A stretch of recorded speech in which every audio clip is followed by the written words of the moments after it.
নমস্কার, ঘড়িতে ঠিক 8টা মানেই দুয়ারে রিপোর্টার নিয়ে আপনাদের সাথে রয়েছে আমি প্রিয়াঙ্কা। আর শুরুতেই আমরা নজর রাখবো আরজি করে সিবিআই তদন্তের নির্দেশ, হাইকোর্টে নজরদারিতে তদন্তে সিবিআই। অর্থাৎ আরজি করে যে নারকীয় অত্যাচার চলেছে নির্যাতিতার সাথে, সেই ঘটনার তদন্ত করবে এবার সিবিআই তদন্তের নির্দেশ হাইকোর্টের নজরদারিতে তদন্তে সিবিআই। ডাক্তারি পড়ুয়ার খুন ও ধর্ষণের তদন্তে এবার সিবিআই। প্রতিনিধি অর্ণব এই মুহূর্তে আমাদের সঙ্গে রয়েছেন, সরাসরি অর্ণবের থেকে একটু জানার চেষ্টা করব। অর্ণব, ডাক্তারি পড়ুয়ার খুন ও ধর্ষণের তদন্তে সিবিআই, কোন যুক্তিতে সিবিআই?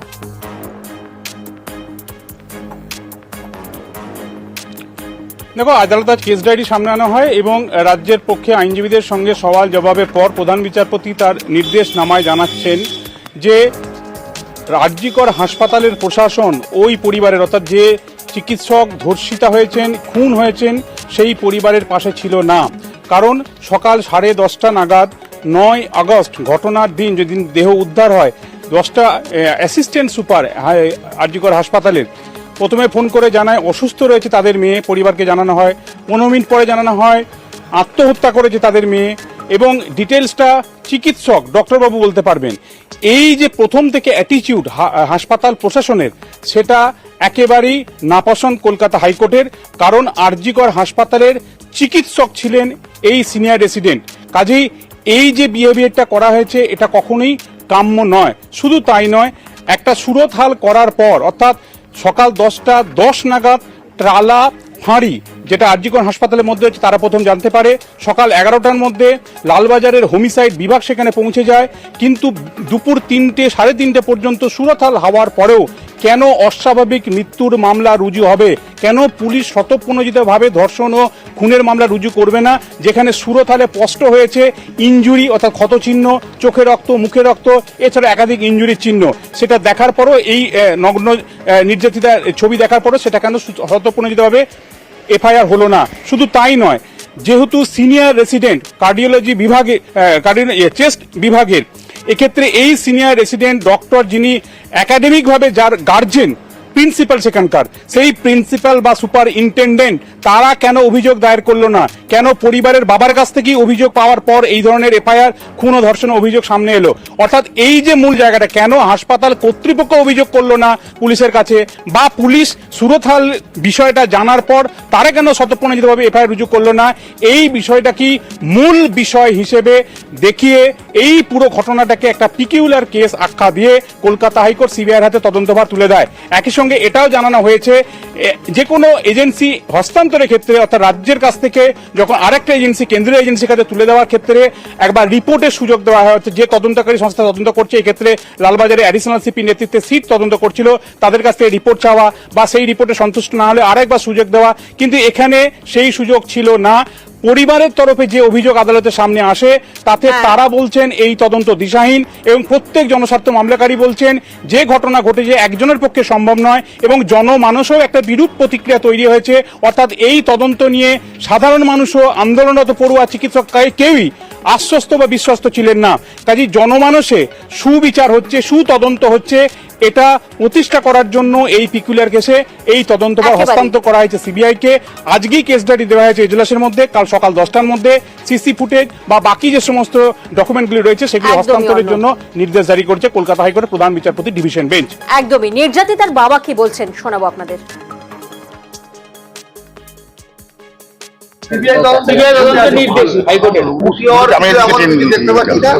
আমরা ন্যায় বিচার চাইছি। এমন কিছু তো হয়নি যে কালকে আমার মেয়েটা বাড়িতে আসবে, আমার যেমন ডিউটি যায় প্রতিদিন সকালবেলা বিকালে আবার রিটার্ন চলে আসবে, সেরকম তো কিছু হয়নি এখনো। যখন কিছুটা বিচার পেলে আমাদের শরীরে শান্তি, মনের শান্তি, আমার মেয়েটার আত্মার শান্তি পাবে। পাবেন মনে হচ্ছে। আইনের উপর আস্থা রাখতেই হবে, আইনের উপর আস্থা রাখতেই হবে, আইনের উপর আস্থা রাখতে তারা আমরা বাধ্য কি।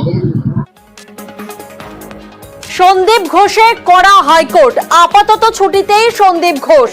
সন্দীপের ছুটি মঞ্জুরের নির্দেশ হাইকোর্টের, এখনই ফেরানো যাবে না প্রিন্সিপাল পদে, নির্দেশ হাইকোর্টের প্রধান বিচারপতির। ন্যাশনাল মেডিকেলের দায়িত্বে অজয় রায়।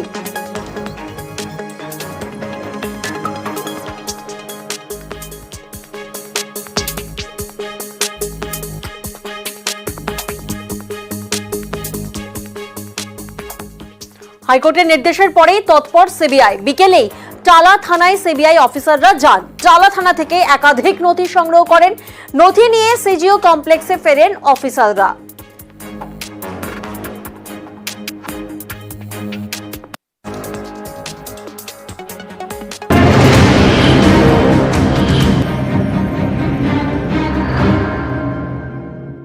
নিউজ ফ্ল্যাশ নিবেদন করছে সফেদ ডিটারজেন্ট পাউডার।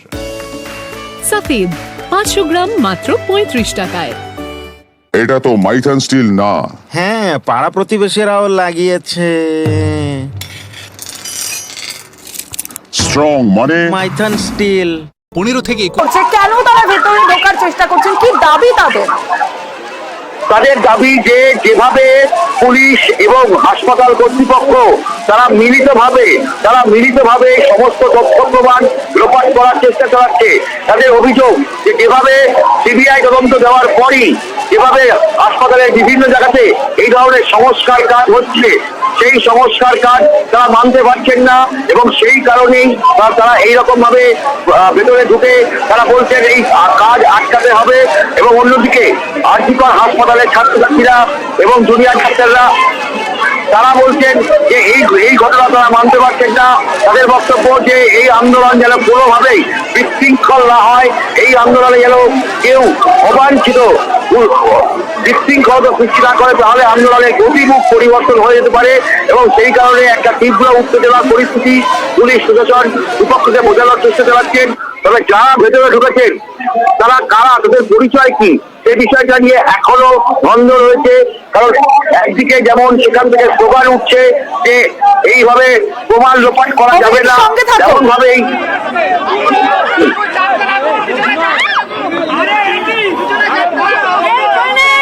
সবাই থাকবে। হসপিটালের পরিষেবা এবং এটা আমাদের সম্পত্তি, আমরা রক্ষা করব, কিন্তু তথ্য প্রমাণ লোপাট করতে দেব না। আপনাদের কাছে আমাদের আবেদন, সবাই এখানে বসবেন, আমরা দেখে আসবো ভেতরে যে আসলে ভাঙা হচ্ছে কি না। যদি হয় তাহলে আমরা এই ভাঙা ঢুকবো। আপনাদের কাছে আমাদের আবেদন।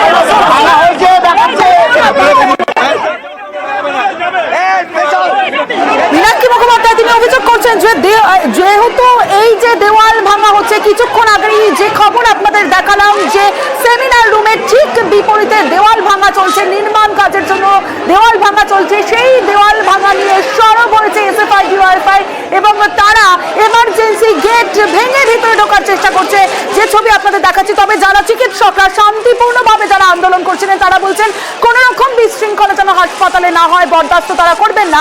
আমাদের আরেক প্রতিনিধি সান্নিক রয়েছে আমার সঙ্গে। সান্নিক, এই মুহূর্তে ঠিক কি পরিস্থিতি? কারণ মীনাক্ষী মুখোপাধ্যায়ের কথা আমরা শুনলাম, বক্তব্য আমরা শুনলাম যে দেওয়াল ভাঙা নিয়ে সরব হয়েছেন তারা, কোনো মতেই তারা অভিযোগ করছেন প্রমাণ লোপাট হতে পারে।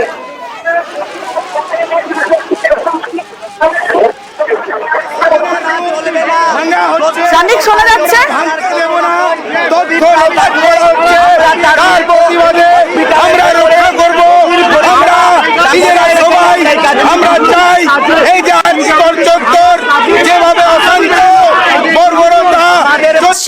তার আগে আমাদের দর্শকদের জানিয়ে রাখি, কর্মবিরতিতে অনড় আন্দোলনকারীরা আজও রাজ্য জুড়ে কর্মবিরতিতে চিকিৎসকরা। ডাক্তারি পড়ুয়ার মৃত্যুতে বিচার বিভাগীয় তদন্তের দাবি চাইছেন। আজও কর্মবিরতিতে অনড় আন্দোলনকারীরা। এই পরিস্থিতিতে আজও রাজ্য জুড়ে কর্মবিরতিতে চিকিৎসকরা। আবারও যাবো ভেঙ্কটেশ্বর থেকে, একটু জানার চেষ্টা করবো। ভেঙ্কটেশ্বর, এই আন্দোলন চালিয়ে যাওয়ার হুঁশিয়ারি দিচ্ছেন চিকিৎসকরা, মূলত কোন কোন দাবিতে?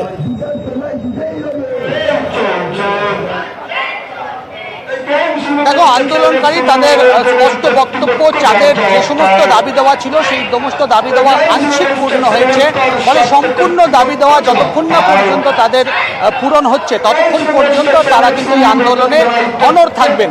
তুমি জানো যে এখনো পর্যন্ত আরজিকর কাণ্ডে একজনকে গ্রেপ্তার করা হয়েছে, কিন্তু আন্দোলনকারী যারা পড়ুয়া তাদের যেটা দাবি যে এই ঘটনার নেপথ্যে আরও বেশ কয়েকজন রয়েছে এবং আগামী 14 তারিখ অর্থাৎ আগামী 14ই আগস্টের মধ্যে তাদের দাবি দেওয়া পূরণ যদি না হয় সেক্ষেত্রে আগামী দিনে আরো বৃহত্তর আন্দোলনে তারা নামবে। অন্যদিকে তাদের দাবি দেওয়ার মধ্যে আরো একটা ছিল বিচার বিভাগীয় তদন্ত যাতে হয়। সেই জায়গায় দাঁড়িয়ে তুমি জানো যে কলকাতা হাইকোর্টের পক্ষ থেকে আজকে আরজিকর ঘটনার যে তদন্তভার সেটা একেবারে আদালতের নজরদারিতে সিবিআইকে দিয়েছে হাইকোর্ট। একেবারে ভেঙ্কটেশ্বর বোঝাই যাচ্ছে অবস্থানে অনড় রয়েছেন বিক্ষোভকারী চিকিৎসকরা। কলকাতা হাইকোর্ট তার নেতৃত্বাধীন যে সিবিআই ইনভেস্টিগেশন দিয়েছে সেই ইনভেস্টিগেশন সেটা আমাদেরও কোয়ারি ছিল, দাবি ছিল যে জুডিশিয়াল ইনকোয়ারি, সেটা আমরা পেয়েছি। কিন্তু আমাদের যে জাস্টিসের জন্য দাবি ছিল, যারা প্রকৃত দোষী বা কালপ্রিটস তাদেরকে 14ই আগস্টের মধ্যে তাদেরকে অ্যারেস্ট করা এবং তাদেরকে ক্যাপিটাল পানিশমেন্টের জন্য কোর্টের সামনে দাঁড় করানো, সেটা কোনোভাবে আমরা পাইনি। এন্টায়ার ইনভেস্টিগেশন প্রসেস সেটা স্লথ হয়ে গেছে। এই আন্দোলন আপনারা চালিয়ে যাবেন? অবশ্যই। আরজিকরের পদত্যাগে অধ্যক্ষের বিরুদ্ধে নানান অভিযোগ সামনে আসছে। সন্দীপ ঘোষের একের পর এক কীর্তি সামনে আসছে। একটি অডিও ভাইরাল হয়েছে, সেই ভাইরাল অডিওটি আগে আপনাদের শোনাই। আরজিকরের প্রিন্সিপাল সম্বন্ধে প্রত্যেকেরই আমাদের আইডিয়া আছে। আলাদা লেভেলের একটা লোক সন্দীপ ঘোষ। কেন সে এত বিখ্যাত বা কেন তার এত বিশাল প্রতাপ? Undergraduate, final year, intern, এরকম প্রত্যেকটা কলেজের একটা মুষ্টিমেয় একটা চাঙ্ক আছে যারা এর থেকে ডাইরেক্ট সুবিধা পায়। ছেলে বা কে একজন সাপ্লি পেয়েছে, ইন্টার্ন দাদা বললো পরের দিন ভাই ফাইনাল ইয়ারে সাপ্লি পেয়েছিস, পাস করিয়ে দেবো 10 লাখ টাকা। 10 লাখ টাকা দিয়ে দিল, 2 লাখ টাকা সন্দীপ ঘোষ, 8 লাখ টাকা ইন্টার্ন।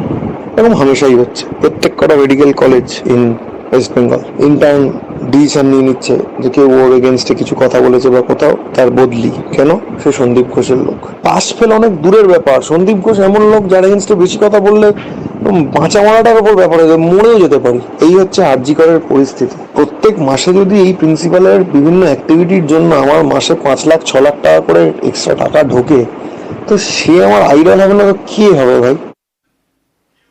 প্রতিনিধি অভিজিৎ এই মুহূর্তে আমাদের সঙ্গে রয়েছেন। সরাসরি অভিজিতের থেকে একবার জানার চেষ্টা করি, আমরা যে ভাইরাল অডিও শুনলাম অভিজিৎ, সেই ভাইরাল অডিওতে তো রীতিমতো অভিযোগ করা হচ্ছে যে শুধুমাত্র ফেল করানোর হুমকি নয়, কীর্তিমান সন্দীপ ঘোষের বিরুদ্ধে মুখ খুললে বেঁচে থাকাও দায়। ভয়ানক অভিযোগ।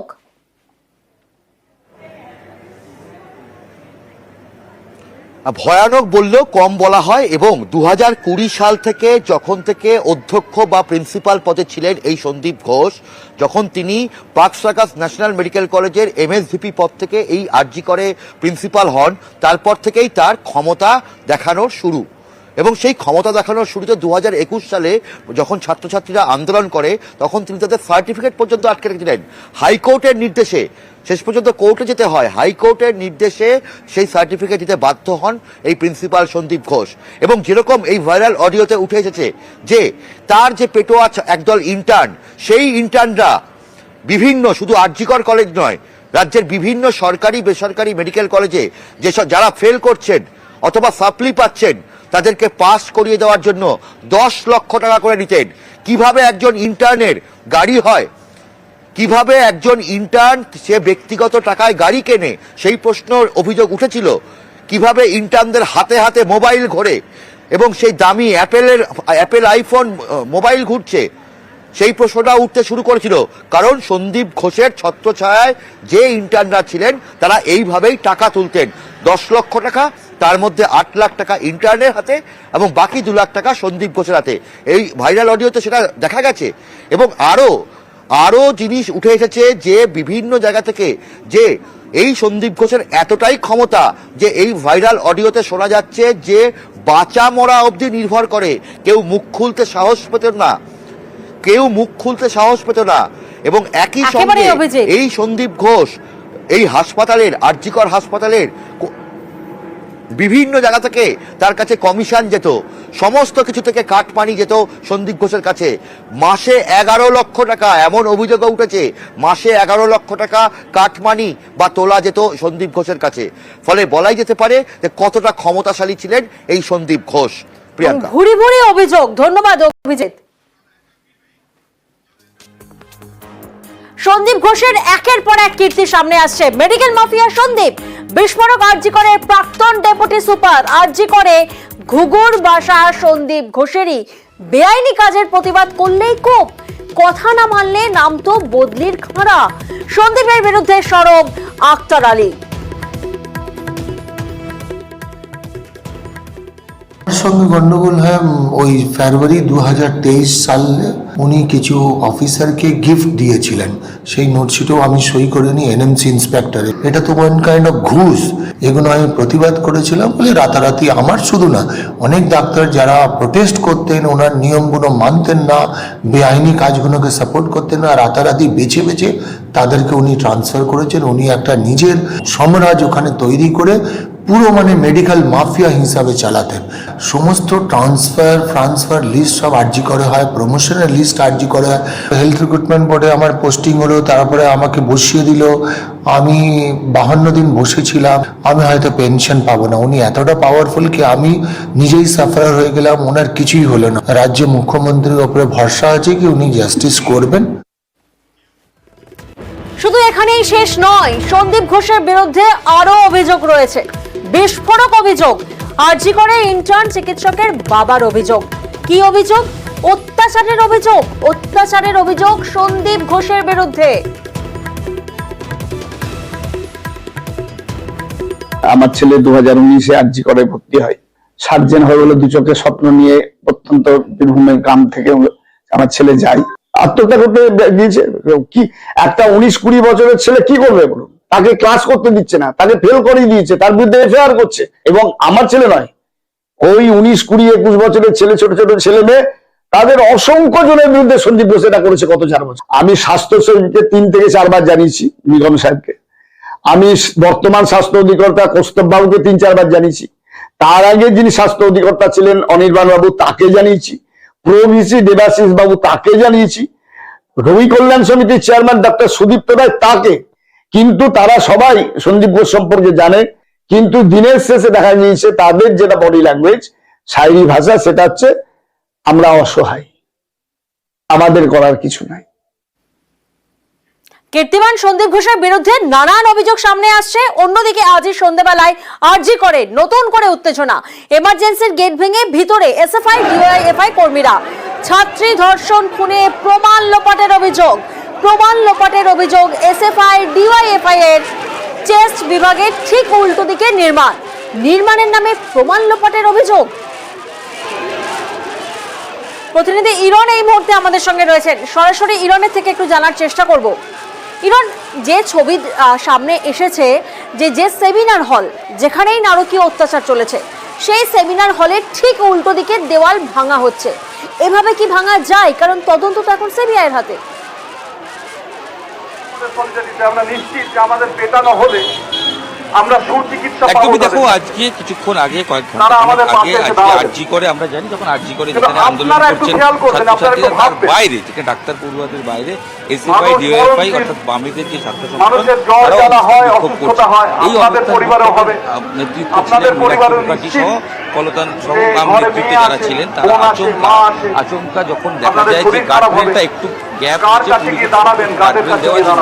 তার সত্ত্বেও যে গার্ডরেলটা আচমকা তারা ঢুকে পড়েন এবং গার্ডরেল ভেঙে তারা ঢুকে পড়ার চেষ্টা করেন একদম বিল্ডিং এ। এবং তাদের যে দাবি ছিল যে জায়গা থেকে দাঁড়িয়ে এমার্জেন্সি বিল্ডিং যে ঘটনাস্থল, সেই ঘটনাস্থলের দেওয়াল ভাঙা হয়েছে। মূলত জানা যাচ্ছে যে ঘটনাস্থল যেখানে সেই বাথরুমটি ভাঙার কাজ চলছিল এবং সেই কাজটি ভাঙা হয়েছে। এসএফআই এবং ডিওএফআই দাবি ছিল যে প্রমাণ লোপাটের চেষ্টা হচ্ছে এবং এই অভিযোগ তুলে তারা সরাসরি এমার্জেন্সি গেট দিয়ে ঢুকে পড়ে। সেই সময় তাদেরকে পুলিশ আটকায়, পাশাপাশি ভেতরে আন্দোলনকারীরা পড়ুয়ারা তারা যেটা মাইকিং করতে থাকেন, তারা বলতে থাকেন এইভাবে আপনারা করবেন না। তার কারণ এসএফআই ডিওএফআই নেতৃত্বের উদ্দেশ্যে অবস্থানকারী যে ডাক্তার এবং নার্সিং স্টাফ রয়েছে তাদের আন্দোলন ছিল এটা করলে বিষয়টি অন্যদিকে চলে যাবে, রাজনৈতিকভাবে চলে যাবে। আমরা জানি ইতিমধ্যে তাদের তরফ থেকে ডাক্তারদের তরফ থেকে একাধিকবার বলা হয়েছে সব মানুষ আসতে পারেন, আন্দোলনে আসতে পারেন, কিন্তু পতাকা ছেড়ে আসতে হবে। এই ঘটনা পরিস্থিতি তৈরি হয়, সেখানে মীনাক্ষী সহ অনেকে ঢুকে পড়েন এমার্জেন্সির ভেতরে এবং প্যারালাইজ। সেই সময় ডাক্তাররা অনুরোধ করেন আপনারা কোনোভাবেই এখানে এইভাবে আন্দোলন করবেন না, ঘটনার দিকমুখ অন্যদিকে চলে যাচ্ছে। একেবারে তথ্য প্রমাণ লোপাটের অভিযোগ করছেন মীনাক্ষী মুখোপাধ্যায়।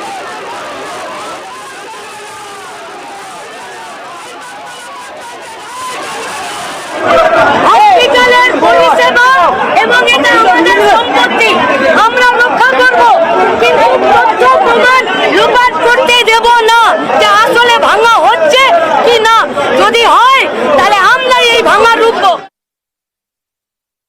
আমাদের কথা ছিল জাস্টিস। এখন যদি সব এভিডেন্স ট্যাম্পারিং এর সুযোগ থেকে থাকে এখনো অবধি, যতক্ষণ অবধি না এটা কাল সকালবেলা নতুন তদন্তকারী সংস্থার হাতে যাচ্ছে, ততক্ষণ অবধি এই ট্যাম্পারিং এর সুযোগ থেকে যাচ্ছে। কোনো রকম ট্যাম্পারিং যাতে না হয়, নির্যাতিতা যাতে সঠিক বিচার পায় এবং সমস্ত মাথারা ধরা পড়ে, তার জন্যই আমরা ভেতরে কথা বলতে গেছিলাম। পুলিশকে বলেছি আমরা ঘটনাস্থল দেখতে যেতে চাই, প্রয়োজনে আমাদের ডেলিগেশন যাবে, যা ওনাদের নিয়ম আছে সেইটা দেখেই করতে হবে। ঘটনার পরেই নিরাপত্তা বাড়ানোর দাবি আরজি করের পড়ুয়াদের, দাবি মেনে বাড়ানো হলো নিরাপত্তা। আরজিকর মেডিকেল কলেজে যে সমস্ত শান্তিপূর্ণ প্রতিবাদ আমরা চালিয়ে যাচ্ছি, সেক্ষেত্রে আমাদের এন্ট্রান্সের গেটে দুটো ঘটনা পরপর ঘটলো, যেখানে সাডেন বিশাল সংখ্যক জনতা সাডেনলি গেটের মধ্যে ঢুকে গেল। সেক্ষেত্রে আমরা কলকাতা পুলিশের অ্যাডিকুয়েট সিকিউরিটি ছিল না, এবং এই অ্যাডিকুয়েট সিকিউরিটি না থাকার কারণে আমরা ইনসিকিউর ফিল করেছিলাম।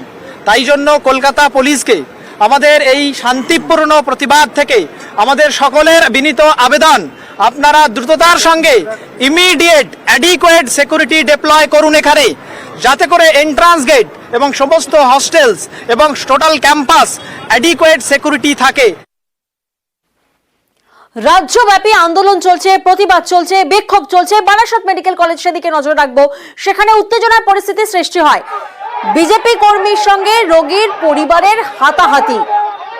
আরজি করের ঘটনার প্রতিবাদে বিজেপির বিক্ষোভ চলে এবং সেই সময় বিজেপি কর্মীদের সঙ্গে রোগীর পরিবারের হাতাহাতি হয়, উত্তেজনা সৃষ্টি হয়।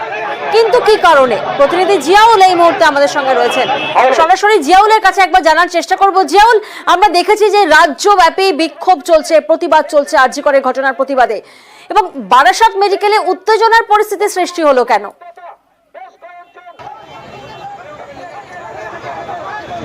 দেখো, একেবারে আরজি করের মহিলা ডাক্তারকে ধর্ষণ করে খুনের ঘটনায় একেবারে রাজ্য দেশ উত্তাল হয়ে রয়েছে, এবং আজকে একেবারে বারাসাত জেলা যে মেডিকেল হাসপাতাল রয়েছে সেখানে বিজেপির পক্ষ থেকে একটি এই হাসপাতালে যে একেবারে নিরাপত্তা নেই তা নিয়ে কিন্তু একটা বিক্ষোভ কর্মসূচি নিয়েছিল বিজেপি কর্মী সমর্থকরা। বারাসাত শহর ঘুরে যখন একেবারে এই হাসপাতালের সুপারের কাছে একটি ডেপুটেশন দেওয়ারও কথা ছিল, এবং সেই সময় যারা হাসপাতালের মধ্যে যখন ঢোকার চেষ্টা করে সেই সময় পুলিশ ব্যারিকেড করে আটকে দেয়, এবং এই পুলিশ ব্যারিকেড করে আটকে দেওয়ার পরেই কিন্তু মেডিকেল কলেজে হাসপাতালের যে গেট রয়েছে সেই গেটের সামনেই কিন্তু তারা অবস্থান বিক্ষোভ করেন, তাদেরকে হাসপাতালে ঢুকতে দিতে হবে এই দাবি নিয়ে তারা কিন্তু একেবারে বিক্ষোভ করছিলেন। সেই সময় যে সমস্ত রোগী, অর্থাৎ এই মেডিকেল কলেজে যে সমস্ত রোগীর পেশেন্ট যাওয়া আসা করছিল তাদেরকে কাউকেই ঢুকতে এবং বেরোতে দিচ্ছিল না। সেই সময় কিন্তু একেবারে এই বিক্ষোভের সময় কিন্তু এই একজন গর্ভবতী মহিলা তার পরিবার নিয়ে তারা হাসপাতালে ঢোকার চেষ্টা করে। সেই সময় তাদের সঙ্গে প্রথমে তর্কাতর্কি এবং তাদেরকে বেধড়ক মারধর করা হয়। কেন হাসপাতালের মধ্যে ঢোকা হচ্ছে, কোনো পেশেন্ট ঢুকতে পারবে না, কোনো পেশেন্ট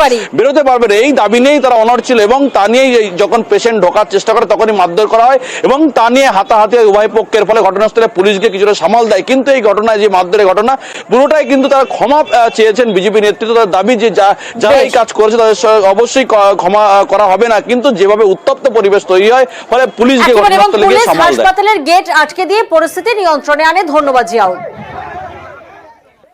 আমার সাথে আমার ওয়াইফ ছিল প্রেগনেন্ট ওয়াইফ, বার করতে ছিল, ওরা ধাক্কা মারলো। কারা কারা? মিছিলের লোকজন, বিজেপির লোকজন ধাক্কা মারলো। পুলিশ ছিল, পুলিশ কিছু বললো না, না পুলিশ কিছু বললো না। যে অতিশয়ী লোকটা আমাদের যে টোটো চালক ছিল, সেই টোটোটা ঢোকাতে যাচ্ছিল, সে তারকে থামিয়ে তারপরে চড়া হয়, সেই জন্য ভুল বোঝাবুঝিটা হয়েছিল। না একদম না, এটা প্রেগনেন্ট মহিলাকে আমি তো সম্পূর্ণ গার্ড করে রেখে দিয়ে তাকে বের করেছি। একটা প্রেগনেন্ট বলে নয়, কোনো মহিলার পরে এরকম কেউ হবে সেটা তো আমরা তো মহিলার পরে অত্যাচার ধর্ষণ হয়েছে তার প্রতিবাদ করতে এসেছি। আর এবার একটু বাঁকুড়া হাসপাতালের দিকে নজর রাখবো। বাঁকুড়া হাসপাতাল, সেখানে লেডিস হোস্টেলে দুষ্কৃতী দৌরাত্ম্য। লেডিস হোস্টেলের নিরাপত্তায় প্রশ্ন উঠছে, কারণ লেডিস হোস্টেলে দুষ্কৃতী দৌরাত্ম্য এমনটাই অভিযোগ সামনে আসছে। পাঁচিল টপকে নাকি হোস্টেলে দুষ্কৃতী ঢুকছে। ভাবুন একবার, বাঁকুড়া হাসপাতালে লেডিস হোস্টেল, যেখানে পাঁচিল টপকে নাকি হোস্টেলে দুষ্কৃতীরা ঢুকছে। আবাসিকরা কি বলছেন শোনাবো আগে। এরকম ভাবে যদি রাত বিরেতে যে কোনো লোক হঠাৎ করে ঢুকে পড়ে, আর আমাদের তো সবসময় আমরা না, আজকে দিদি দেখেছিল, এবার যদি কালকে কেউ যদি না দেখে তখন যদি তারা উঠে পড়ে কারো রুমে যদি রুম খোলা থাকে তো তখন যদি ভেতরে ঢুকে পড়ে তো তখন অবভিয়াসলি খুব একটা ভালো আউটকাম তো আসার কথা নয়। তো সেই জন্য আমরা সবাই এখন খুবই ভয়ে আছি। আশা করি আমাদের অথরিটিস এখন স্টেপ নেবেন আর আমাদের সিকিউরিটি ব্যবস্থা বাড়ানো হবে।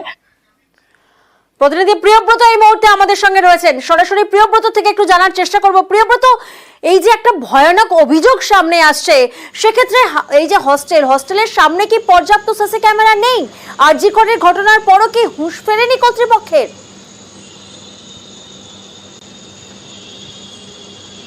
একেবারে প্রিয়াঙ্কা, তুমি যেমন বলছো আরজি করের ঘটনার পরে নিরাপত্তার দাবিতেই সরব হয়েছে রাজ্য জুড়ে বাঁকুড়া সম্মেলন মেডিকেল কলেজ হাসপাতাল সহ বিভিন্ন জায়গাতে। সেই নিরাপত্তা ঢিলেঢালা ছবি কিন্তু দেখা যাচ্ছে বাঁকুড়া সম্মেলন মেডিকেল কলেজের যে লেডিস হোস্টেল যেখানে দেখা যাচ্ছে লেডিস হোস্টেলের সামনের দিকে অবশ্য সিসি ক্যামেরায় মোড়া থাকলেও পেছনের দিকে যে অংশ সেখানে কিন্তু সিসি ক্যামেরা নেই, এবং সেই পেছনের দিকে যে অংশ সেখানে একটা প্রাচীর রয়েছে 6 থেকে 6.5 ফুটের, এবং তারপরে রয়েছে বেশ কিছুটা ঘাস এবং ময়লা আবর্জনা সহ বিভিন্ন অংশ, যেখানে কিন্তু অনায়াসেই কোনো দুষ্কৃতী লুকিয়ে থাকতে পারে। এবং সেই ধরনের ঘটনাই ঘটেছে গতকাল রাত্রি 3:30 নাগাদ। একজন দুষ্কৃতী সেই প্রাচীর ডিঙে ঢুকে পড়ে লেডিস হোস্টেলের ভিতরে, এবং ভাগ্য ভালো যে একজন আবাসিক সেই সময়তেই বাঁকুড়া সম্মেলনী মেডিকেল কলেজ হাসপাতাল থেকে হোস্টেলে ঢুকছিলেন, তার চোখে পড়ে যায় ঘটনাটি। সে যখন চিৎকার চেঁচামেচি শুরু করে তখন কিন্তু কিছুটা হলেও ধেয়ে আসে সেই দুষ্কৃতী, এমনটাই অভিযোগ, যার কিন্তু মুখ কালো রুমাল দিয়ে মোড়া ছিল। এরপর কিন্তু তিনি খবর দেন বাঁকুড়ার মেডিকেল কলেজ হাসপাতালের যে সুপার রয়েছেন তার কাছে, এবং তারপর পাশাপাশি নিরাপত্তারক্ষীকে অ্যালার্ট করা হয়। পরবর্তী পক্ষে দেখা যায় যে তিনি বেশ কিছুক্ষণ গা ঢাকা দিয়ে থাকার চেষ্টা করার ওই ঝোপের মধ্যে পরবর্তীকালে তিনি সেই প্রাচীর টপকে পালিয়ে যান। কিন্তু বাঁকুড়া সম্মেলনী মেডিকেল কলেজ হাসপাতালের যে লেডিস হোস্টেল সেখানের যে নিরাপত্তা ঢিলেঢালার ছবি এটা কিন্তু পরিষ্কার হয়েছে, এবং বাঁকুড়া সম্মেলনী মেডিকেল কলেজ হাসপাতাল যে কর্তৃপক্ষ তারাও স্বীকার করে নিয়েছেন যে বাঁকুড়ার সম্মেলনী মেডিকেল কলেজ হাসপাতালের যে লেডিস হোস্টেল সের পিছন দিকে কিন্তু বোঝাই যাচ্ছে প্রিয়ব্রত। আজকে ডিসিশন নিলাম যে পাঁচিল টপকে অনুপ্রবেশটা ঘটেছিল, আজকে আমরা বর্ডার স্টাইলে ওখানে পুরো কাটাটা দিয়ে দিচ্ছি উইথ পিডব্লিউডি সিভিল। কিংবা কারণ তোমরা সেভাবে কোনোভাবে চিহ্নিত হয়নি। পুলিশের লোক যদিও পেট্রোলিং এ গেছিল, আজ থেকে আরো পুলিশ পেট্রোলিং বাড়ানো হচ্ছে। এখনো পর্যন্ত সিসিটিভি ক্যামেরা যে জায়গাটা ঢুকেছিল ওটা এখনো লাগানো হয়নি, এটা আন্ডার প্রসেস। আরজিকর কাণ্ডের জের কোথাও হুঁশ ফিরেছে তো কোথাও আবার হুঁশ ফেরেনি। ঠিক যেমনটা দেখালাম বাঁকুড়া হাসপাতাল, সেখানে হস্টেলে পর্যাপ্ত সিসি ক্যামেরা নেই। অন্যদিকে কোচবিহার এমজেএন মেডিকেল, সেখানে নিরাপত্তা রক্ষীর সংখ্যা আরো বাড়ানো হলো। অনুমোদন দিল স্বাস্থ্য দপ্তর। আরজিকর কাণ্ডের জের যেখানে কোচবিহার এমজেএন মেডিকেলে আরো 30 জন নিরাপত্তা রক্ষীর অনুমোদন দিল স্বাস্থ্য দপ্তর। প্রতিনিধি শুভঙ্কর এই মুহূর্তে আমাদের সঙ্গে রয়েছেন, শুভঙ্করের থেকে একটু জানার চেষ্টা করবো। শুভঙ্কর, তাহলে এর আগে নিরাপত্তা রক্ষীর সংখ্যা কত ছিল? নিরাপত্তা রক্ষী কি খামতি ছিল?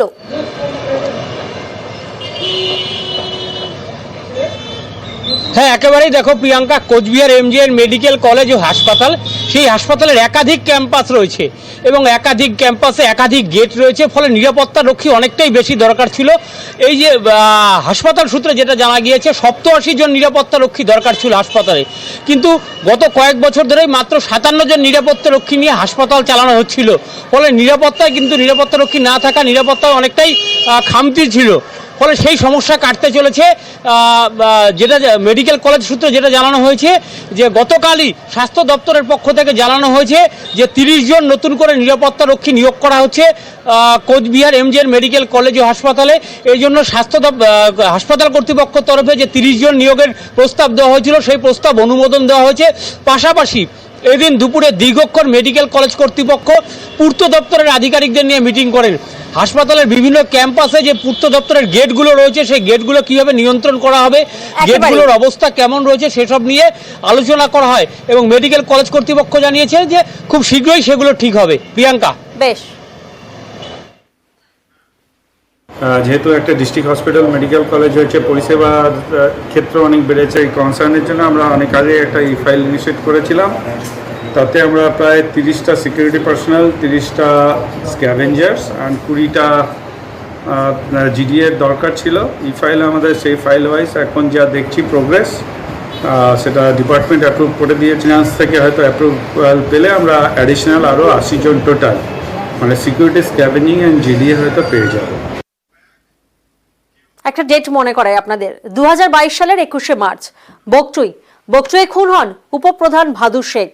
খুনের বদলা নিতে রাতে বাড়ি ভাঙচুর করা হয়, আগুন ধরিয়ে দেওয়া হয়, যে আগুনে পুড়ে মৃত্যু হয় 10 জনের।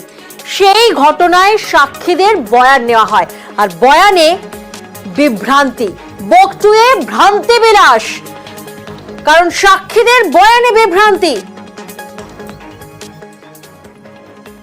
প্রতিনিধি অক্ষয় এই মুহূর্তে আমাদের সঙ্গে রয়েছেন, সরাসরি অক্ষয়ের কাছে একটু যাওয়ার চেষ্টা করি। অক্ষয়, যে ঘটনা ঘটেছিল, আজকে সাক্ষ্য দেওয়ার কথা ছিল, সাক্ষীদের বয়ান, কিন্তু সাক্ষীদের বয়ান কি হলো? তারপরে তারা বয়ানে কি বললেন?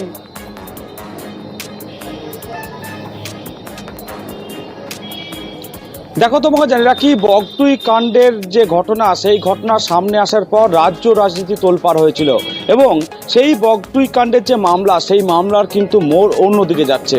তার কারণ হলো গতকাল থেকে সাক্ষী গ্রহণ শুরু হয়েছিল এবং আজও সাক্ষী ছিল এবং সেই মতো 6 জন এখনো পর্যন্ত সাক্ষী দিয়েছেন এবং সিবিআইয়ের আইনজীবী তারা যেটা দাবি করছেন যে স্বজনহারা যারা ছিলেন তারা কিন্তু এই 6 জন সাক্ষী দিয়েছেন এবং তারা আদালতে, রামপুরহাট আদালতে সরাসরি একদম নিজেরাই বলছেন যে এই ঘটনা ঘটেছে এবং বিবরণ দিচ্ছে। কিন্তু যে 23 জন অভিযুক্তের বিরুদ্ধে চার্জ গঠন করেছে সিবিআই, সেই 23 জন অভিযুক্তকে একদম এই যারা সাক্ষী দিচ্ছে তারা কিন্তু চিনতেই পারছেন না এবং তেমনটাই তারা দাবি করছেন এবং সেই রাতে ঘটনার বিবরণ দিচ্ছে। কিন্তু এই অভিযুক্ত বা যারা এখনো পর্যন্ত গ্রেপ্তার হয়ে আছে তারা সেই ঘটনার সাথে জড়িত কিনা, তারা সেই ঘটনা ঘটিয়েছে কিনা, সেই সমস্ত বিষয়ে সাক্ষীরা কিন্তু সরাসরি রামপুরহাট আদালতে তারা সাক্ষী দিচ্ছেন যে সেই ঘটনায় তারা এদেরকে দেখেননি। কে বা কারা আগুন লাগিয়েছে, কে বা কারা খুন করেছে, তারা কিছুই দেখেননি। যে এই বলে রাখি, যখন ঘটনা ঘটে সেই সময় কিন্তু এই সাক্ষী যারা আছে স্বজনহারা, তারাই কিন্তু সংবাদ মাধ্যমের বিভিন্ন চ্যানেলে কিন্তু তারা বিভিন্ন অভিযুক্তের বিরুদ্ধে মুখ খুলেছিল। কিন্তু আবার দেখা যাচ্ছে যে এখন এই মুহূর্তে মামলা যখন শেষের দিকে এবং সাক্ষ্য গ্রহণ শুরু হয়েছে, ঠিক সেই মুহূর্তে কিন্তু যারা সাক্ষী আছেন তারা কিন্তু পুরো উল্টো সুর গাইছেন, তেমনটাই দাবি করছেন সিবিআইয়ের আইনজীবীরা। একেবারেই 3টে সাক্ষী এসেছিল, তারা যা বলার বলেছে। আনারুলের সঙ্গে কোনো ব্যাপারই নেই এই কেসে, আনারুলকে তো ফলসলি ইমপ্লিকেট করা হয়েছে। এখনো ইনিশিয়াল স্টেজ, পরবর্তী ডেট হচ্ছে আগামী মাসের 25, 26 এবং 27 তারিখ। ঘটনার সময় সিবিআই লয়ারও ছিলেন না, আমরাও ছিলাম না। কোর্টের যে মেটেরিয়ালসটা আসবে তার উপরে বিচার হবে, কে উল্টে গেল বা উল্টে গেল না, সেটা এই মুহূর্তে বলা আমাদের পক্ষে মুশকিল। সাক্ষ্য গ্রহণ হলো 3 জন সাক্ষী, যথারীতি 3 জন সাক্ষী হোস্টাইল ডিক্লেয়ার করা হলো। তারা যা দেখেছে আসামিদের চেনেনি, ঘটনার কথাও ভালো করে বলেনি। তারা বলেছে ঘটনাই ঘটেনি এবং আসামিদের চেনেও না, কাছ থেকে গিয়ে তারপরে কিছু কিছু চিনেছে। 3 জন ওদের চিনেছে, কিন্তু এটা বলেনি যে ওরা ওই ঘটনার সময় বোম ফেলেছিল তখন দেখেছে। হ্যাঁ, নিশ্চয়ই কোনো চাপ আছে তাই সাক্ষীরা বলছে না, এটা খুব বাজে ব্যাপার। আনারুলকে তো এদের চেনার কথা নয়, আনারুলের কেসটা একটু অন্যরকম, ও কনস্পিরেসিতে ছিল, তার সাক্ষী পরে আসবে। আর এবার আপনাদের একটি ভাইরাল ছবি দেখাবো। জুতো হাতে মারমুখী তৃণমূল কাউন্সিলর, চুঁচুড়া পুরসভার কাউন্সিলরের সেই ছবি ভাইরাল হয়েছে। দেখুন ছবিটা, দেখুন, একেবারে জুতো হাতে মারমুখী Trinamool councillor.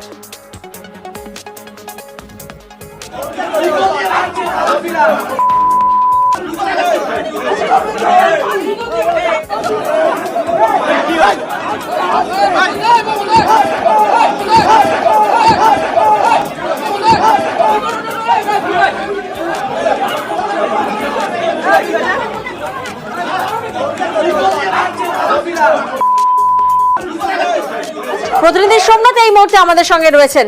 Somnath, viral video তো আমরা দেখলাম, কিন্তু এমন কি ঘটেছিল যে কাউন্সিলর রীতা দত্ত এমন মারমুখী হয়ে উঠলেন?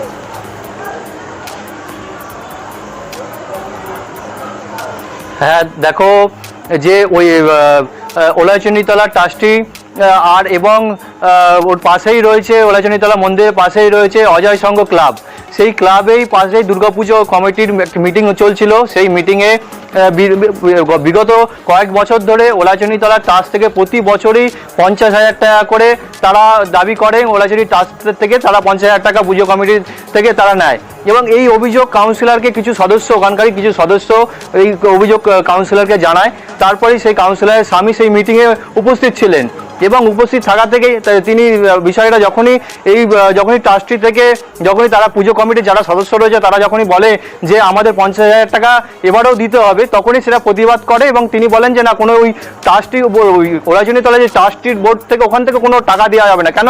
ওই টাকা যারা ভক্তরা আসে, যারা প্রণামী বাক্সে যে টাকা পড়ে সেটা মন্দির উন্নয়নের জন্য সেই টাকাটা পড়ে, সেই টাকাটা কোনো রকমভাবে ওখান থেকে কোনো খরচা হবে না। কেন? এখন রাজ্য সরকার টাকা দিচ্ছে এবং বিভিন্ন ওখানে চাঁদা এবং ওখানকার মেলা থেকে টাকা উঠে আসছে, তারপরেই এই বাকবিতণ্ডার মধ্যে সেই কাউন্সিলর জড়ায় এবং গন্ডগোল সৃষ্টি হয় ওখানকার কিছু সদস্য কাউন্সিলরের স্বামীর উপরে। সবই বোঝা গেল যে বাকবিতণ্ডা, গন্ডগোল, তা বলে একেবারে জুতো হাতে মারমুখী হবেন তৃণমূল কাউন্সিলর? কি বলছেন তিনি, শোনাবো আপনাদের। ওলাইচণ্ডীতলা মায়ের যে পুজো, বোর্ড অফ ট্রাস্টির যে অর্থ, এই অর্থ কেন দুর্গাপুজোতে আসবে? দুর্গাপুজোতে তো রাজ্য সরকার অনুদান দেয়, প্লাস পাড়ার চাঁদা আছে, প্লাস অ্যাড আছে। এটা নিয়েই আমার স্বামী স্বপন দত্ত প্রশ্ন তোলাতে তখন ওরা আমার স্বামীর ওপরে চড়া হয়, সেই কারণে আমি জুতো দেখিয়েছি। দুর্গাপুজোর মিটিং ছিল, সবকিছু বিচার দেওয়া হয়েছিল, কিন্তু তার মধ্যে থেকে আমাদের এখানে 7 নম্বরের কাউন্সিলর ঋতু দত্ত, তার হাজবেন্ড স্বপন দত্ত, এরা একটা গন্ডগোল সৃষ্টি করে মারার দাঙ্গার জায়গায় চলে আসে জিনিসটা। ঋতু দত্ত যিনি 7 নম্বরের কাউন্সিলর, জুতো দিয়ে সবাইকে মারার চেষ্টা করেন। জম্মু আহমেদাবাদ এক্সপ্রেস আজ প্রায় 5 ঘন্টা দাঁড়িয়েছিল। কেন জানেন? কারণ সেখানে বোমা আতঙ্ক। জম্মু আহমেদাবাদ এক্সপ্রেস, সেখানে বোমা আতঙ্ক। রেলের হেল্পলাইন নাম্বারে ফোন করেন এক যুবক, আর তারপর এই ট্রেন থামিয়ে একেবারে চলে তল্লাশিতে কি পাওয়া গেল জানাবো।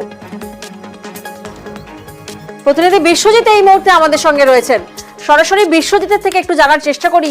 বিশ্বজিৎ, জম্মু আহমেদাবাদ এক্সপ্রেসে এই যে বোমা আতঙ্ক, বোমা থাকার যে খবর রটানো হয়, যিনি রটিয়েছেন তার পরিচয় কি?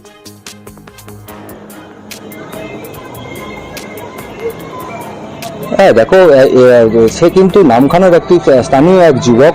যেটা ঘটনা ঘটেছিল কিন্তু 30শে জুলাই। এই 30শে জুলাই এই যুবক কিন্তু এই যে জম্মু আহমেদাবাদ এক্সপ্রেস যে বোম রয়েছে সেটা কিন্তু রেলের যে হেল্পলাইন নম্বর রয়েছে সেই নম্বরে কিন্তু ফোন করে জানায়, এবং তারপর সেই সময় এই ট্রেনটি কিন্তু যে ফিরোজপুর বলে পাকিস্তানের একদম বর্ডার এলাকা, কাছাকাছি বর্ডার এলাকা, সেইখানেই কিন্তু সেই অবস্থান করছিল, এবং সেই স্টেশনে কিন্তু এই ট্রেনটিকে দাঁড় করিয়ে দীর্ঘক্ষণ চলে তল্লাশি। এই তল্লাশির পর কিন্তু কোনো বোমা বা কোনো কিছুই কিন্তু উদ্ধার হয়নি। এই ট্রেনটি দাঁড় করে নামখানার এই যুবক জেরাতে কি জানালেন, কেন তিনি ফোন করেছিলেন এবং কেন এভাবে ভুয়ো খবর রটিয়েছিলেন?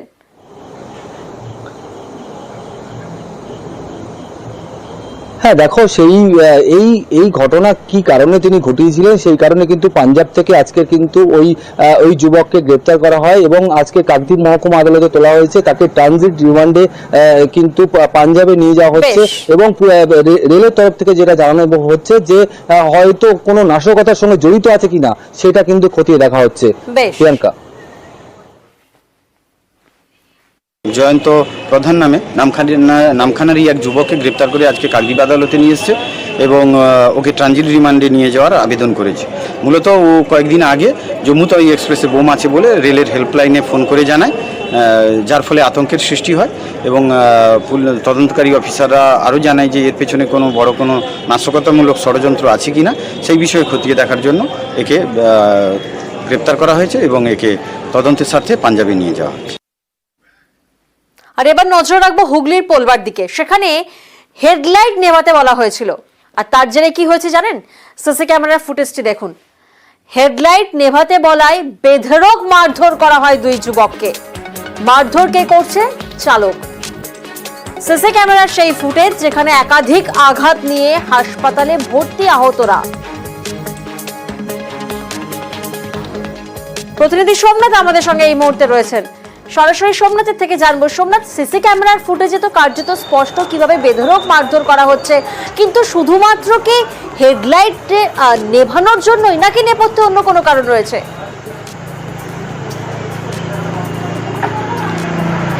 দেখো একদম ঠিক এর পেছনে কি কারণ আছে তারাই ওই যারা দুই যুবক যারা আহত হয়েছে তারাই বুঝে উঠতে পারছে না যে তাদের সাথে কি শত্রুতা রয়েছে। উল্টো দিক থেকে ওই পোলবার জিটি রোডের উপরে সেই রাস্তায় একটি স্করপিও দাঁড়িয়ে ছিল, স্করপিও আপার লাইট জ্বালিয়ে দাঁড়িয়ে ছিল। বিপরীত দিক থেকে বেশ গাড়ি আসছিল, অনেক গাড়ি আসছিল, কিন্তু একজন বাইক নিয়ে দুই আরোহী ওই দিক দিয়ে আসছিল। যখন আপার লাইট দেখে সেই গাড়িকে কাজ ঠুকে তাদের যখন বলে যে তোমার আপার লাইটটা নিচের দিকে নামাতে, কেন উল্টো দিক থেকে কোনো রাস্তায় গাড়ি আসতে কোনো অ্যাক্সিডেন্ট হতে পারে, বড় দুর্ঘটনা হতে পারে।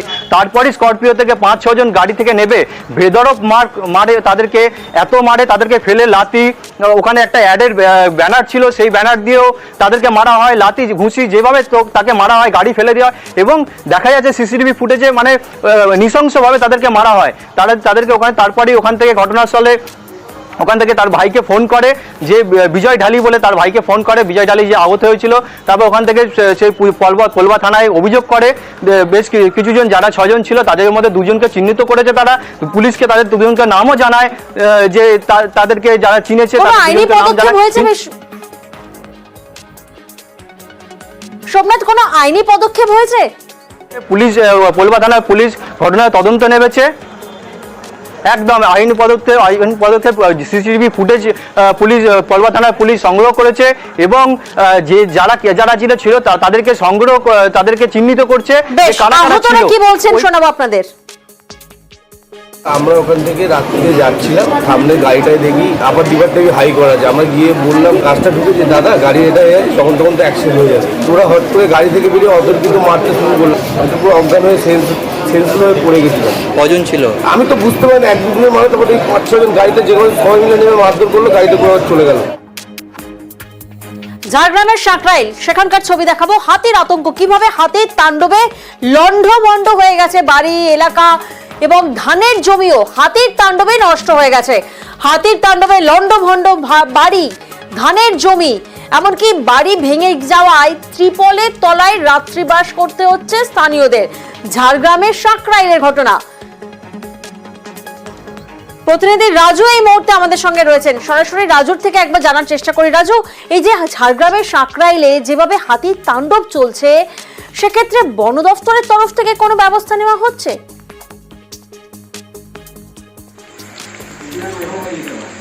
দেখো, প্রথমেই জানিয়ে রাখি যে বারংবার হাতির তাণ্ডব লেগেই রয়েছে জঙ্গলমহলে। বিভিন্ন জায়গায় হাতির তাণ্ডবে যেমন বাড়িঘর নষ্ট হচ্ছে, ঠিক তেমনই আবার চাষের ফসলের ক্ষতি হচ্ছে। সেক্ষেত্রে বন দপ্তর চেষ্টা চালাচ্ছেন সেই হাতিগুলোকে সংরক্ষিত রাখার জন্য এবং জঙ্গলে ঠেকিয়ে রাখার জন্য, কিন্তু বন দপ্তরের যে কর্মী, সেই কর্মীর অভাব রয়েছে।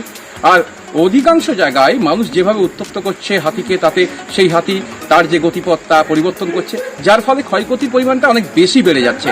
আর সেখানেই ক্ষয়ক্ষতির যে পরিমাণ, সেই ক্ষয়ক্ষতির পরিমাণে যেখানে রাজ্য সরকারের তরফ থেকে তাদেরকে ক্ষতিপূরণ দেওয়া হচ্ছে, সে জায়গায় তাদের দেখভাল না করার জন্য অনেক জায়গাতেই ক্ষতিপূরণ পাচ্ছেন না এই সমস্ত মানুষজন, আর তারা ক্ষোভ প্রকাশ করছেন। গতকাল যেমন সোনাখড়ি এবং সাকরাইলের বেশ কিছু এলাকায় প্রায় 30টি হাতির দল তাণ্ডব চালায়, কয়েকশো বিঘার চাষের জমি নষ্ট করেছে, বাড়িঘর ভেঙেছে।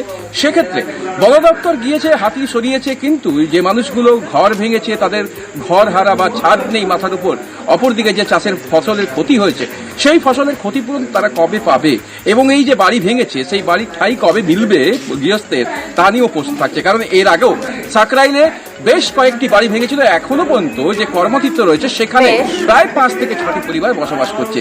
সেই জায়গায় আবার নতুন করে বাড়িঘর ভাঙা হাতিতে, সেক্ষেত্রে সেই মানুষগুলি তাদের যে মাথার উপর যে ছাউনি, সেই ছাউনি তারা ফিরে পাবে তা নিয়ে যেমন প্রশ্ন থাকছে, ঠিক এমনই আবার বন দপ্তরের তরফ থেকে বিশেষ ব্যবস্থা নেওয়া হচ্ছে, হাতিগুলো অন্যত্র সরানো হচ্ছে এবং যে ক্ষয়ক্ষতি হয়েছে সেই ক্ষয়ক্ষতি যাতে তাদেরকে সমাধান করে দেওয়া যায় তারও একটা ব্যবস্থা করা হচ্ছে। একটা হবে সেই সময় হাতি আছে, আসা মাত্রই ভেঙে দিয়েছে। আর বাড়িতে তো কেউ নেই, আমি একা। কতগুলো হাতি ছিল? অনেক ছিল, ওই 50টা মতন ছিল। আপনার কি পুরো জমিটাই নষ্ট হয়ে গেছে? হ্যাঁ, পুরো জমিটাই নষ্ট হয়ে গেছে। বিকাল হলে হাতিগুলো বেড়ে যাচ্ছে, বন দপ্তরের কোনো দেখা পাত্তা নেই। বন দপ্তরের কাছে আমরা গিয়েছিলাম এর আগের দিন, গিয়ে দেখি আমাদের যে বিট অফিস আছে ওখানে হুলাও পাওয়া যাচ্ছে না, কোনো বোমাও পাওয়া যাচ্ছে না। আমরা কিভাবে তাহলে থাকবো এখানে? হাতির তাণ্ডবের ছবি তো আমরা দেখলাম, কিন্তু কেন এই তাণ্ডব? কারণ আমরা জানি যে ডুয়ার্সের এক জঙ্গল থেকে আরেক জঙ্গলে যাতায়াতের জন্য হাতিদের প্রাচীন করিডোরের সংখ্যা ছিল 14। এই পথ ধরে এক সময় এক জঙ্গল থেকে আরেক জঙ্গলে নিশ্চিন্তে নিরাপদে যাতায়াত করত হাতির দল। কিন্তু হাতি করিডোর অর্থাৎ হাতির যাতায়াতের রাস্তা সেটা কি এবার দখল হয়ে যাচ্ছে? কারণ এবার তো সরকারি জমির পর দখল হয়ে যাওয়া হাতিদের যাতায়াতের রাস্তা উদ্ধার কাজ শুরু হচ্ছে, সরকারি প্রক্রিয়া শুরু হচ্ছে।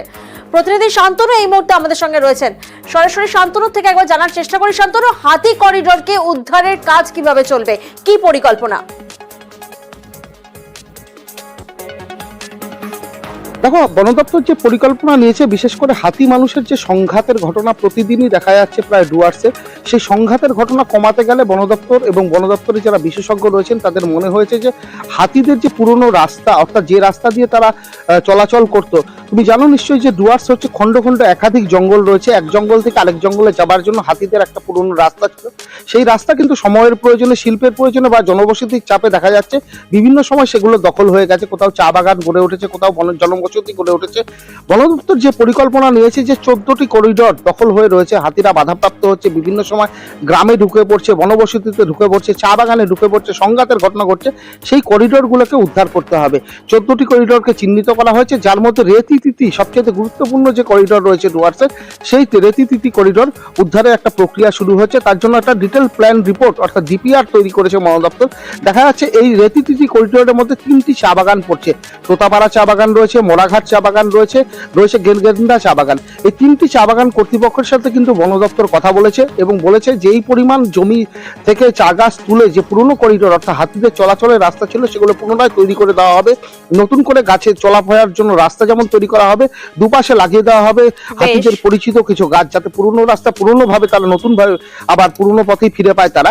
সেই প্রক্রিয়া করার জন্য কিন্তু বন দপ্তর থেকে রীতিমতন প্রক্রিয়া শুরু হয়ে গেছে। পাইলট প্রজেক্ট হিসাবে তিতি করিডোরকে উদ্ধারের প্রক্রিয়া শুরু হয়ে গেছে। আমরা যেটা বুঝতে পারছি যে এই বছরই এই প্রক্রিয়া যাতে চূড়ান্ত রূপ পায় সেই চেষ্টা চালাচ্ছে বন দপ্তর।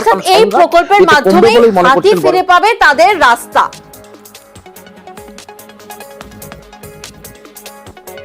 করিডোর গুলো ওটাও আমরা একটা প্রকল্প নিয়েছি, করিডোর গুলো কিভাবে লিঙ্ক আপ করা যায়।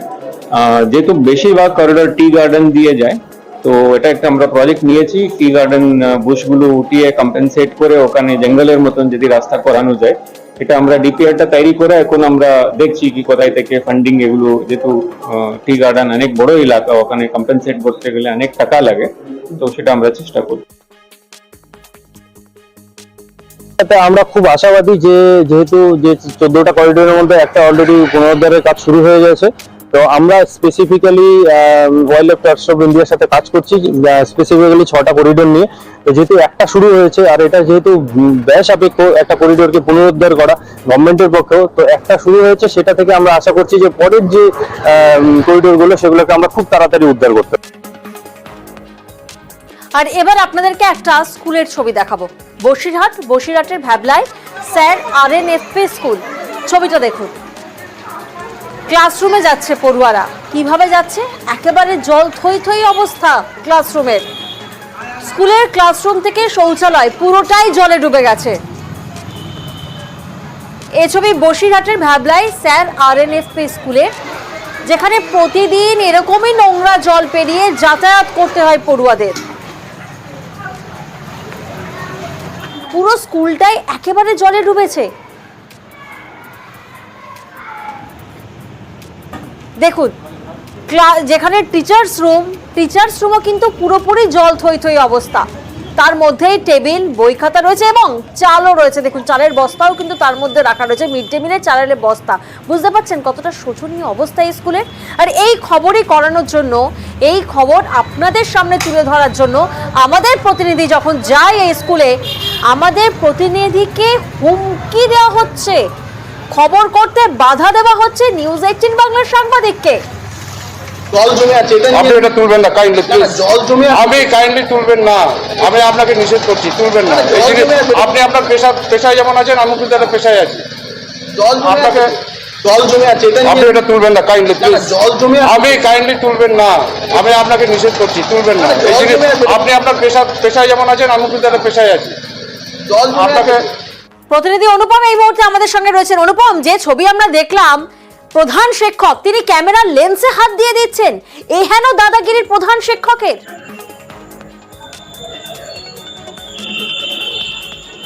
হ্যাঁ দেখো, একদমই তার কারণ হচ্ছে এই যে বসিরহাটের ভ্যাবলার 19 নম্বর ওয়ার্ডের যে স্যার RNFP স্কুল, এই এপি স্কুলের যে অবস্থা, একদম বেশ কয়েকদিন ধরে এখানে জল জমে রয়েছে।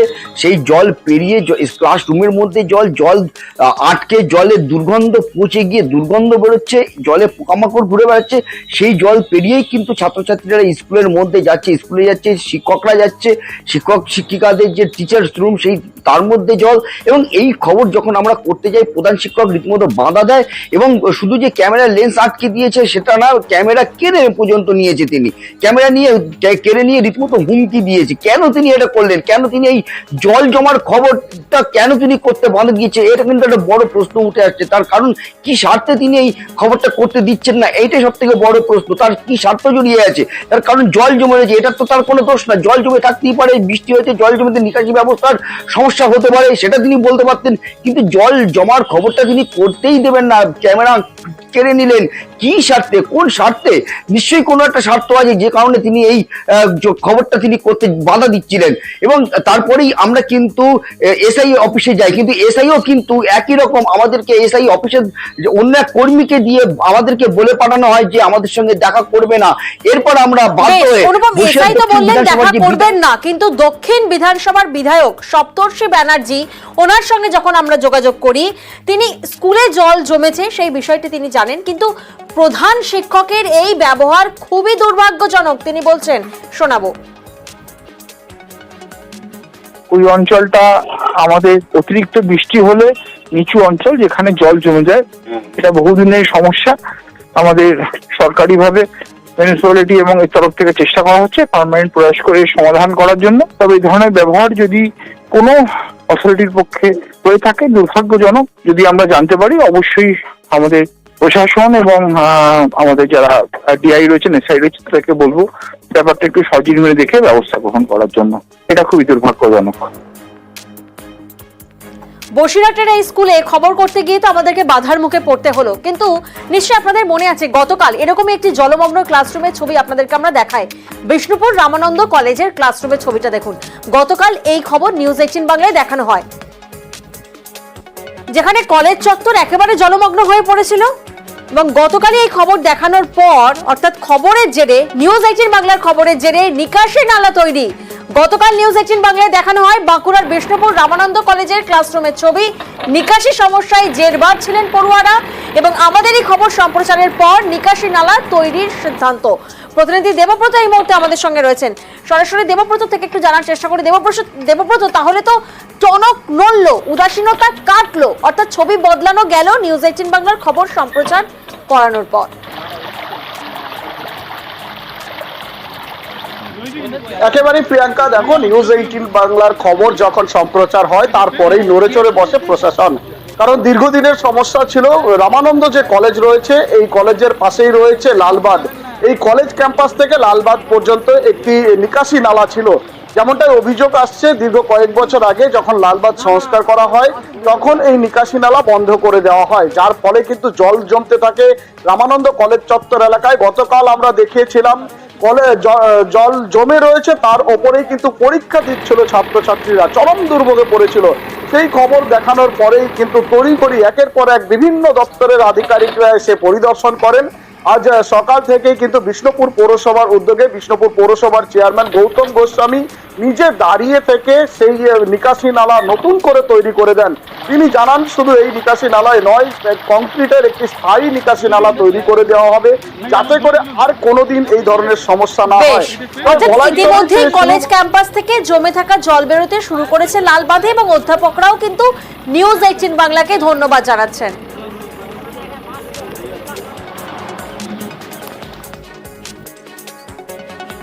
সিদ্ধান্ত নিয়ে সঙ্গে সঙ্গে আজকেই আমি বলেছি যে ইমিডিয়েটলি কলেজের যে জমা জলটা আছে সেই জলটাকে বার করতে হবে এবং আমাদের ইচ্ছা আছে যে জায়গাটা দিয়ে জল বেরোচ্ছে সেই জায়গাটা থেকে আমরা পাকা ড্রেন যাতে করে দেওয়া যায় তার ব্যবস্থাটা আমরা করছি। চেষ্টা করি সবসময় মানুষের পাশে থেকে কাজ করার। সেই জায়গায় দাঁড়িয়ে কলেজ ঐতিহ্য এবং কলেজে বহু ছাত্রছাত্রী বাইরে থেকে পড়তে আসে, তারা যেন কোনো অস্বাস্থ্যকর পরিবেশ না পায়, সেই জন্যই আজকে কিন্তু আমরা অতি দ্রুততার সঙ্গে সেই কাজটা আমরা কিন্তু করতে পারলাম।